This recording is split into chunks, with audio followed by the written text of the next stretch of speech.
maksimal itu. Tetapi bukan itu yang penting secara statistik, tapi politik Islam memelopori perubahan etika politik dan itu akan didukung oleh partai-partai sekuler, partai-partai macam-macam tuh. Kan itu intinya kan. Jadi betul tadi FPI atau Habib Rizik paham bahwa ke depan sebaiknya dia jadi guru bangsa sambil menunggu satu peristiwa politik berikutnya.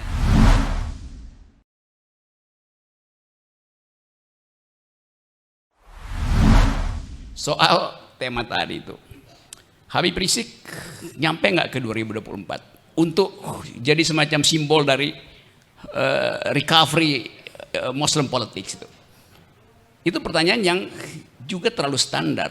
Yang saya mau tanya, Jokowi sampai nggak 2024? Itu soalnya tuh.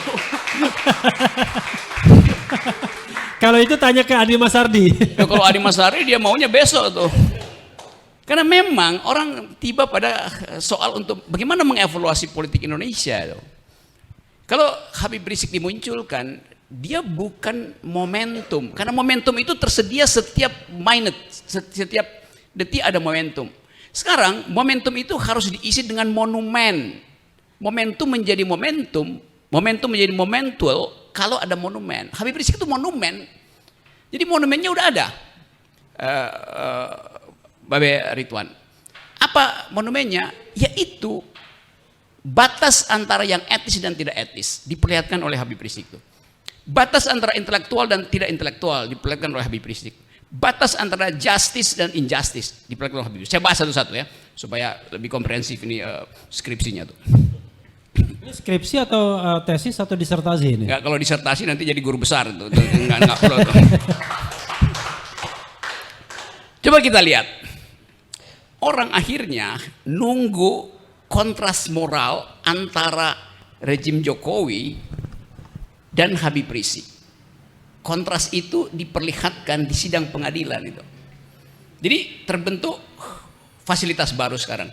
Bagaimana mengukur legitimasi Jokowi? Nggak usah pakai survei, pakai kontras moral itu. Ini adalah sesuatu yang kualitatif, tidak kuantitatif. Tentu orang bilang iya kontras moral, tapi dia nggak bisa diukur dengan surveinya Kodari CS, Kodari erotism, erot maksudnya, yang you bilang tadi. Kan nggak bisa diukur kan? Tetapi politik Indonesia juga sering tidak bisa diukur. Belum satu semester Orde Baru bilang kami tumbuh 80% legitimasinya Golkar, reformasi jatuh. Jadi nggak ada gunanya kan? SBY dianggap sebagai kecil, bisa bikin dapat momentum, dia jadi monumen, jadi presiden tuh. Partai Demokrat tuh berapa persen sih awalnya tuh 27 tiba-tiba meledak karena satu peristiwa kecil itu, yaitu dia dilecehkan oleh PDIP, oleh Taufik Kimas. Nah kita mau lihat politik selalu tiba dengan semacam keajaiban rasional. Saya sebut keajaiban rasional karena kalau keajaiban tuh ada keajaiban rasional yang tidak bisa dihitung di dalam metodologi survei itu. Tiba-tiba Habib Rizik sekarang tumbuh sebagai tokoh keajaiban rasional. Kalau keajaiban irasional itu dianggap sebagai keadaan di langit yang memungkinkan Habib Rizik tumbuh. Tapi saya sebut keajaiban rasional karena Habib Rizik datang ketika Indonesia mengalami demoralisasi itu. Di dalam semua hal tuh. KPK, komisaris-komisaris yang hanya dipakai untuk kepentingan tim sukses salah seorang menteri, itu kan semua demoralisasi. Yang kedua, kita lihat bahwa rejim ini mengalami pembusukan secara intelektual. Nggak ada mutu pikiran timbul dari istana. Seluruh juru bicara istana itu dungu. Karena itu satu-satu kemudian disingkirkan sebetulnya hanya untuk menutupi kedunguan istana. Tuh. Dijadiin dubes lah, dijadiin komisaris lah. Tetapi kedunguan itu melekat di istana karena ini sistem kedunguannya ada di istana itu. Jadi kontras intelektual. Sekarang kontras injustice. Tadi Mbak Wiwi udah terangin bahwa Gini rasio kita itu menuju satu, makin ke atas artinya makin timpang itu. Tapi itu baru ukuran spending, belum ukuran pendapatan. Apalagi kalau rasio itu diukurkan pada kesenjangan pendapatan, dijelaskan tadi juga oleh Mbak Wi, oleh Adi. Jadi secara sosiologi seluruh variabel yang bisa membatalkan optimisme dari rejim ini sedang ada. Pembatalan optimisme rejim membuat kita juga optimis bahwa perubahan bisa berlangsung. Kan itu soalnya kan. Jadi analisis sosiologi ada di situ tuh. Nah, karena itu saya menganggap bahwa Habib Rizik dia bukan momentum, tapi dia udah jadi monumen. Tentu orang bisa bilang partainya apa? Nggak perlu partai untuk jadi monumen tuh. Ayatullah Khomeini jadi monumen karena satu peristiwa buruk dilakukan oleh Syah Iran tuh. Malcolm X memimpin gerakan Muslim Brotherhood di Amerika, dibunuh tahun 65 ya. Juga memimpin satu gerakan moral.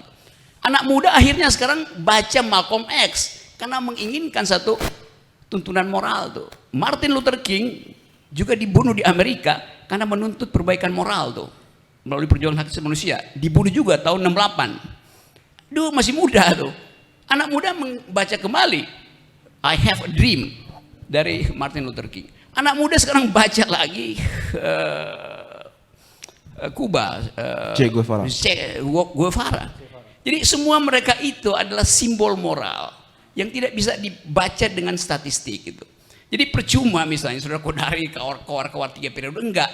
You mesti baca bagaimana problem bangsa ini dievaluasi secara etis. Dan itu BEM UI betul-betul kemarin itu memperlihatkan bahwa publik menginginkan perubahan etika politik. Nah karena itu BEM sekarang didukung. Sekarang kelebakan rektornya kan, mau bikin apa dia di situ. Jadi rektor UI sekarang kelebakan karena rektor UI merasa bahwa dia harus hukum BEM ini supaya dia punya potensi untuk jadi menteri kalau reshuffle tuh. Itu konyolnya pikiran. Padahal sekarang jabatannya wakil komisaris utama BRI. Nah itu juga itu udah melanggar etika. Dia digaji negara untuk memperbaiki kurikulum UI. Sekarang dia bekerja di BRI sebagai komisaris yang mesti baca laporan keuangan segala macam. Jadi waktunya di mana? Dari segi itu dia udah melanggar statuta UI itu. Bahwa tidak boleh dia bekerja rangkap. Ini rektor, ini full time, digaji tinggi oleh UI itu, oleh pajak kita tuh. Ini rektor ngapain masih nyari duit di BUMN? Itu nggak boleh kan? Jadi itu pertanda bahwa kedunguan itu ada dalam sistem kita. Kalau rektornya pakai otak, dia bilang saya akan full ada di UI mengurus kurikulum supaya UI betul-betul jadi world class university. Sekarang UI jadi WC UI itu singkatannya tuh. Iya, water closet. Bukan world class. Karena begini kan mungkin mahasiswa. Jadi saya mau ringkas sebentar bahwa ke depan kita menghitung potensi dari Muslim politics untuk menghasilkan batas etis kekuasaan. Karena kita nggak mungkin tadi kalau kita lihat statistik ya suara politik Islam itu mungkin berapa 30-24% maksimal itu.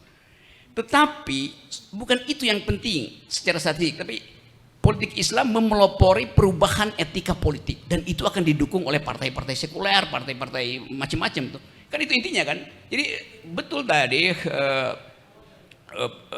FPI atau Habib Rizik paham bahwa ke depan sebaiknya dia jadi guru bangsa sambil menunggu satu peristiwa politik berikutnya tuh.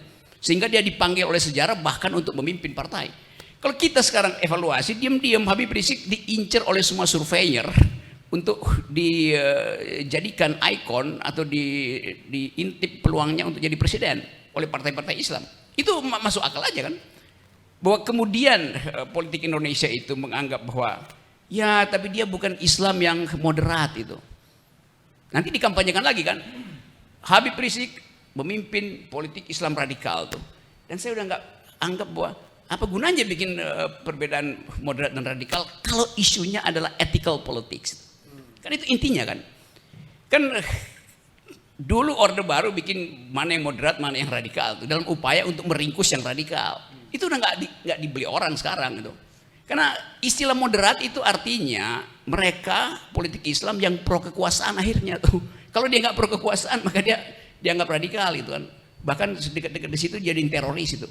Nah ini bagian buruk dari labeling politik jadi Islam. Jadi ini penting. Jadi yang moderat itu yang pro kekuasaan, Kalau tidak pro kekuasaan Anda dianggap radikal. Yes, itu definisi istana begitu tuh. Itu kan definisi dungu. Padahal istilah moderat dulu di dalam kalau kita belajar comparative politics bukan dimaksudkan lawan dari yang radikal moderat itu, tapi dia ada di tengah tuh. Dan di tengah bisa jadi radikal tengah juga kan. Jadi cara berpikir kekuasaan ini betul-betul mengalami sama dengan ekonomi mengalami pembusukan, sama dengan politik mengalami pembusukan. Nah ini poin awalnya. Ada soal lain tuh, Refli? Iya, soal lainnya adalah kan sebenarnya kan kita bicara